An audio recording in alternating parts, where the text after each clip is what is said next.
₹1,500 खर्चा किया यहाँ पे पेपर देने आ रहे हैं। अब पेपर देने को नहीं मिला, सिर्फ इस वजह से कि केंद्र व्यवस्थापक बहुत नियंत्रित थे और सरकार के नियमों का पालन कर रहे थे और उन्होंने पेपर देने नहीं दिया, सिर्फ 5 मिनट की अचूक की वजह से। रहेगा हिंदुत्व सब कुछ है, धर्मो रक्षति रक्षिता। मुस्लिम नहीं चाहिए हमका रोजगार चाहिए, रोजगार अच्छे तरीके से चाहिए। और रोजगार तो ठीक है, रोजगार कश्मीर में भी था, लेकिन जब तक धर्म नहीं रहेगा तब तक रोजगार किसी काम का नहीं है। वहाँ क्या नहीं था वो लोग। नमस्कार, मैं हूं अंकित मिश्रा और आप देख रहे हैं जनता जागरण। आपका नाम क्या है? मेरा नाम ज्ञानेंद्र यादव है। मैं टेट का पेपर देने आया हूं और पेपर ठीक ठाक था, लेकिन पिछली बार जो आज के 28 नवंबर को पेपर हुआ था वो पेपर तो पूरा कैंसिल हो गया था। हम लोग तैयारी कर किए थे, लेकिन इस बार तैयारी नहीं हो पाई क्योंकि अभी आज के 2 दिन पहले तक मतलब ये हो रहा था कि पेपर कैंसिल हो जाएगा, पेपर कैंसिल हो जाएगा। कोई भी न्यूज़ नहीं आ रही थी, वहाँ से भी ऑफिशियल न्यूज़ नहीं आ रही थी, तो कोई कन्फर्मेशन नहीं था। इसी तरह तैयारी ठीक से नहीं हो पाई। उसके अलावा बहुत से लोग अब इस बार भी कम से कम कि मोबाइल में किसी तरह कहाँ से कम्युनिकेशन सिस्टम से कहाँ से कैसी दिक्कत हुई कि मतलब पेपर तो जो लीगल पेपर है वो नहीं लीक हुआ है, लेकिन 5-6 पेपर लीक हो चुके हैं। 5-7 पेपर सबके मोबाइल में पहुंच चुके हैं। आज भी पेपर बहुत से आए हैं, तो ये नहीं है कि पेपर अब किसी के पास आए होंगे कि नहीं आए होंगे पेपर, लेकिन आज भी पेपर लीक हुए हैं। और इस सरकार में बेरोजगारी, महंगाई और हत्या बलात्कार सब चरम पे है। अभी हाल में देख लीजिए 69,000 भर्ती में लगभग 22-23 हज़ार OBC का पद खाली है। उसमें से जब वहाँ लखनऊ इको गार्डन में लोग धरना दिए तो उसमें 18,000 तब भी पद खाए हैं। 6,000 पद जो सतीश द्विवेदी डॉक्टर शिक्षा मंत्री हैं वो 6,000 पद कहे हैं भरने को। तो उसमें अभी मतलब इस सरकार में बहुत सी धांधली है। इस सरकार में सिर्फ और सिर्फ ये ठाकुरों की सरकार है, इसमें ब्राह्मण, बैकवर्ड, SC, दलित सब कुछ मारे जा रहे हैं। इसमें सिर्फ एक लोगों की चल रही है बस। आप बताइए, आपका नाम क्या है? माधोराज यादव। आप बताइए कुछ। ठीक था, पेपर अच्छा था, एवरेज था इस बार। अब आप दिलवाने आए हैं पेपर या देने? खुद देने आए हैं। पेपर ठीक था, पेपर ठीक था, बहुत टफ नहीं था। बाकी सरकार क्या ये है कि बाल बचा। हमें लगता है कि नहीं तो अगर बहुत डिले कर देते ये भी पेपर हो सकता है कि मतलब अगर व्यवस्था ठीक ठाक ना होती इनकी तो हो सकता है ये भी पेपर कहीं न कहीं गड़बड़ ही हो जाता। तो सरकार की नीतियों से आप खुश हैं? नहीं, सरकार की जो आज वाली नीति ये ठीक है, बाकी और नीतियों से हम संतुष्ट नहीं हैं। और भी लोग हैं हमारे पास। बताइए भैया, आपका नाम क्या है? गौरव पांडे। तो आप आज पेपर देने आए हैं, दिलवाने आए हैं? नहीं, पेपर देने आए थे, पेपर संजोगवश दे नहीं पाए। क्यों, क्या हुआ? सरकार का नियम बहुत टाइट था। क्या हुआ वही तो पूछ रहे हैं। अरे यहाँ पे जो विद्यालय प्रशासन है उन्होंने 9:30 पे गेट बंद कर लिया और ये कहकर कि अंदर आने नहीं दिया कि आपका मैंने एक गलती की थी कि मैं अपनी B.Ed की मार्कशीट नहीं लेकर के आया था। प्रमाणित करवाने के लिए डॉक्टर के पास गया, प्रमाणित भी करवा के लेकर के आया, उसके बाद भी एंट्री नहीं मिली। सरकार बहुत टाइट है। विद्यालय प्रशासक, नियंत्रक, प्रधानाचार्य महोदय मर्सीलेस इंसान है और ये विद्यालय बहुत अच्छा है कि 70 से 80 विद्यार्थी पेपर नहीं देने पाए जी। और ये कहना चाहूँगा कि ₹1,500 खर्चा किया यहाँ पे पेपर देने आ रहे हैं। अब पेपर देने को नहीं मिला, सिर्फ इस वजह से कि केंद्र व्यवस्थापक बहुत नियंत्रित थे और सरकार के नियमों का पालन कर रहे थे और उन्होंने पेपर देने नहीं दिया, सिर्फ 5 मिनट की अचूक की वजह से। मैं चाहूँगा कि इसी विद्यालय में नहीं, दूसरे विद्यालय में भी ये साफ अरे ठीक है, आप नया कहा था 9:30 पर आप एंट्री देंगे। लाइन में लगी विद्यार्थी और जितने भी चाहे वो लड़की हो या लड़के हो, लाइन में लगे थे। अब ये इनकी व्यवस्था थी कि इन्होंने जल्दी से अंदर नहीं ले जा पाए अपने बच्चों को, उसके बावजूद जो बच्चे लाइन में लगे थे उनको भी बाहर कर दिया है। ना यकीन हो तो आप और भी आसपास जो पेपर नहीं देने पाए हैं आप उनसे पूछ लीजिए। तो इसमें आप सरकार को जिम्मेदार मानते हैं या स्कूल प्रशासन को? विद्यालय प्रबंधक, विद्यालय प्रधानाचार्य, पुलिस प्रशासन को मैं नहीं कहूँगा क्योंकि पुलिस प्रशासन ने मेरी बहुत हेल्प की है, सबकी हेल्प की है। यहाँ पे कोतवाल साहब जो भी थे, SDM की बात नहीं करता हूँ मैं, कोतवाल साहब आए, उन्होंने हमारी तरफ से उन्होंने अपील की, लेकिन वहाँ पे सुनवाई नहीं हुई। कुल मिलाकर मैं इतना कहना चाहता हूँ कि यहाँ पे जो है, चाहे वो सरकार की नीति हो कि 9:30 के बाद अंदर नहीं जाने दिया जाएगा, चाहे किसी भी कंडीशन में हो। और एक बार पेपर व्यवस्था जो है लीक हो चुकी है। पेपर हम लोग उस समय दिए थे, उसके बाद भी कुछ नहीं हो पाया है। उसके बाद पेपर देने आए तो यहाँ पे नियम कानून बता रहे हैं कि आप 9:30 पर एंट्री नहीं कर पाए, आपका ये कागज़ नहीं है, आपका वो कागज़ नहीं है। बारिश हो रही थी, अगर कोई भी इलाहाबाद से बंदा पेपर देने आया था उसको लेट हो गया तो उसमें उसकी गलती हो रही। अरे आप 5 मिनट 10 मिनट 10 बजे का पेपर था, 9:45 सीटेट का एग्ज़ाम देने गए थे हम लोग, 9:50 पे एंट्री किए थे। मतलब जब भी पेपर देने वहाँ गए थे 15 मिनट पहले एंट्री किए थे, आराम से एंट्री किया था। मेरे नाम में भी गलती थी, उसके बाद उसका भी प्रोस्पेक्टस था, फॉर्म फिल किए, फॉर्म फिलने के बाद मेरे नाम की स्पेलिंग में गलती थी। केंद्र सरकार की व्यवस्था अच्छी है, ये जो लचर व्यवस्था है ये स्टेट गवर्नमेंट की है, एकदम थर्ड क्लास व्यवस्था है, एकदम थर्ड क्लास व्यवस्था है। मतलब इसकी जिम्मेदारी आप उन्हें ही देना चाहते हैं हम यूपी इसकी गवर्नमेंट जिम्मेदारी को? सबको ठोकते हैं, किसी एक को नहीं। पुलिस विभाग को छोड़कर बाकी मैं यहाँ पे प्रधानाचार्य महोदय, प्रबंधक महोदय, स्कूल और जितने भी यहाँ की एसडीएम साहब ने भी हम लोगों की बात नहीं सुनी।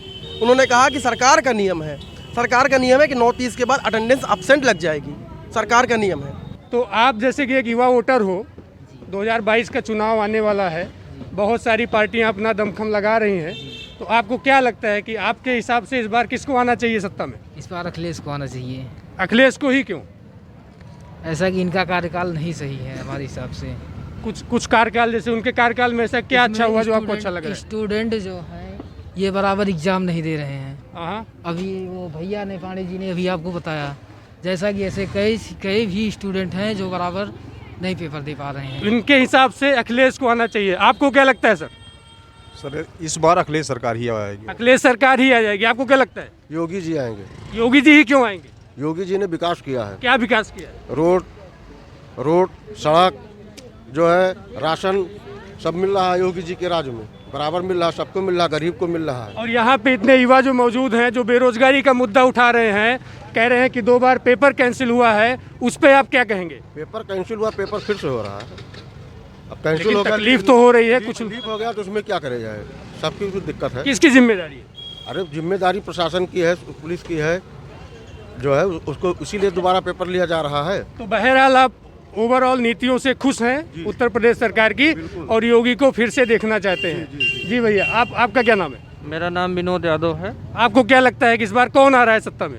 इस बार तो अखिलेश यादव ही आएंगे, क्योंकि पिछली बार जो टेट का पेपर हुआ था 8 जनवरी 2020, दूसरा टेट का पेपर इनको करवाने में 2 साल लग गया, क्योंकि इनको भर्ती देना था, इसलिए पेपर नहीं करवा रहे थे। आज जब सारे पेपर रद्द हो गए हैं, जब अपने तानाशाही रवैये को वजह से आज पेपर करवा रहे हैं। तो क्या लगता है? अखिलेश जी जीतेंगे। अखिलेश जी जीतेंगे, ऐसा क्यों लगता है आपको? काम करेंगे अच्छा। भाजपा क्या कर रही है? शिक्षा मित्र की वैकेंसी पूरी कर पाई अभी? 1 लाख जो बाकी था, 69,000 में घोटाला, 68,500 घोटाला, कोई वैकेंसी पूरी हुई? तो बेरोजगारी हमेशा से ही एक मुद्दा रहा है उत्तर प्रदेश में, और यहाँ के युवाओं को आज तक कोई भी सरकार न्याय नहीं दे पाई है। भैया, आपका क्या नाम है? सोनू कुमार। क्या लगता है कौन आएगा इस बार? अखिलेश सरकार आएगी अखिलेश आएंगे जी। आपको क्या लगता है? वही अखिलेश बेटर है। अखिलेश बेटर है। क्यों लगता है अखिलेश बेटर है? उसके जितने कार्यकाल थे उसमें जो है उसने काम किया है। क्या काम किया? चलिए, मेट्रो उसने बनवाया, स्टार्ट किया, उसका स्टेडियम बनवाया। बाबा आए ना आए, बाबा की तो मुश्किल है आपकी। बाबा की मुश्किलें है, काहे हो? वैसे देश के बेचे के अलावा क्या कर रहे हैं? बाबा का तो मुश्किलें है। भैया, क्या लगता है आपको कौन आ रहा है इस बार? योगी बाबा आएंगे 101%, इसमें कोई दिक्कत नहीं है। आज ये बोल रहे हैं कि योगी बाबा आएंगे 101%। भैया पांडे जी, आप आओ इधर। जितनी सरकारें हैं हाँ। उन सब में पेपर लीक हुआ। पहली गवर्नमेंट ऐसी आई है जिसने पूरा तुरंत ऑन स्पॉट कह दिया कि ये पेपर कैंसिल कर दिया है। ऐसी सरकार आज तक नहीं आई। ऐसी सरकार आज तक नहीं आई। होती रही है, लेकिन लोग उसका कोई भी संज्ञान बाद में नहीं लिया गया। बाबा के बारे में, योगी आदित्यनाथ के बारे में आपको और क्या अच्छा लगता है? सब कुछ लगता है। सबसे बड़ी बात हिंदुत्व। हाँ, और 2 साल में वैकेंसी आई और लीक हो गई। और अरे भैया, आप इस लीक होने के लिए कह रहे हैं? हम लीक होने के लिए नहीं कर रहे हैं। ऐसी कौन सरकार हर है 6 महीने पे आता है टेट का एग्जाम। 2 साल में एक बार आया, लीक हो गया। चुनाव सर पे है, की वजह से सारे चुनाव पोस्टपोन चुनाव की वजह से यूपी टेट ही नहीं है। चुनाव और राज्य में जाकर के देख लीजिए, इन्होंने करवा लिया। चुनाव में आ रहा है ना। आपको क्यों लगता है कि 101% ही योगी आदित्यनाथ आ रहे हैं? आप उनको किसी भी मुद्दे पर घेर नहीं सकते हैं। 4 से 5 लाख तक की वैकेंसियाँ आई हैं। 6 महीने में वैकेंसियाँ क्लियर हुई हैं। आप देख सकते हैं 6 महीने में, 3 महीने में। आप एक युवा हैं, आपने कहा कि एक तो हिंदूवादी हैं वो, तो क्या लगता है कि हिंदुत्व का भी एक मुद्दा रहेगा इस इलेक्शन में? 200% रहेगा। हिंदुत्व सब कुछ है। धर्मो रक्षति रक्षिता। मुस्लिम नहीं चाहिए हमका रोजगार चाहिए। रोजगार अच्छे तरीके से चाहिए। और रोजगार तो ठीक है, रोजगार कश्मीर में भी था, लेकिन जब तक धर्म नहीं रहेगा तब तक रोजगार किसी काम का नहीं है। वहाँ क्या नहीं था उन लोगों के पास? धर्म, बीजेपी, धर्म नहीं रहेगा तो रोजगार भी किसी काम का नहीं रहेगा। क्या कहते हैं इस पे आप? बिल्कुल सही बात है। सबसे पहले धर्म, हिंदू है तो हिंदू धर्म रहेगा।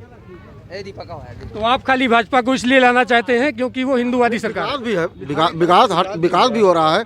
2 साल से लगातार कोविड चल रहा है, बराबर जो है गरीबों को राशन। इस बार उत्तर प्रदेश में अब आने की बात तो संभावित है, क्योंकि चुनाव है और लोकतंत्र में आने की गारंटी तो नहीं दी जा सकती, लेकिन जो सरकार है वो बेहतर है और काम भी कर रहे हैं। क्या अच्छा लगता है इस सरकार में आपको? सरकार ठीक काम कर रही, संविधान के अनुरूप, न्यायपालिका के अनुरूप कार्य कर रही है, लोकतंत्र के मंशा के अनुरूप ये कार्य कर रहे हैं, विकास भी कर रहे हैं, और क्या चाहिए। यहाँ पे बहुत सारे युवा हैं जिन्होंने बेरोजगारी का मुद्दा उठाया है।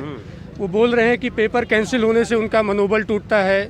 इस सरकार में अभी तक जितने भी टेट के पेपर हुए अभी तक जी दोनों कैंसिल हुए हैं। उनको लगता है कि ये कहीं ना कहीं प्रशासन की जिम्मेदारी है। इस पर आप क्या कहेंगे? प्रशासन की जिम्मेदारी तो वास्तव में होती है, लेकिन एक बहुत बड़ा ढांचा प्रशासन है। कहीं से अगर थोड़ी सी गलती हो गई है तो संपूर्ण दोष मुख्यमंत्री अथवा प्रधानमंत्री को ही देना बहुत वाजिब नहीं है, क्योंकि प्रशासन का जो स्वरूप है वो विशाल है। ठीक है, उसमें सकारात्मक रूप से सुधार करने के प्रयास किए जाने चाहिए, जो कि कर रहे हैं और ऐसा देखा जा रहा है। उत्तर प्रदेश में क्या इस बार भी धर्म का कार्ड चलेगा?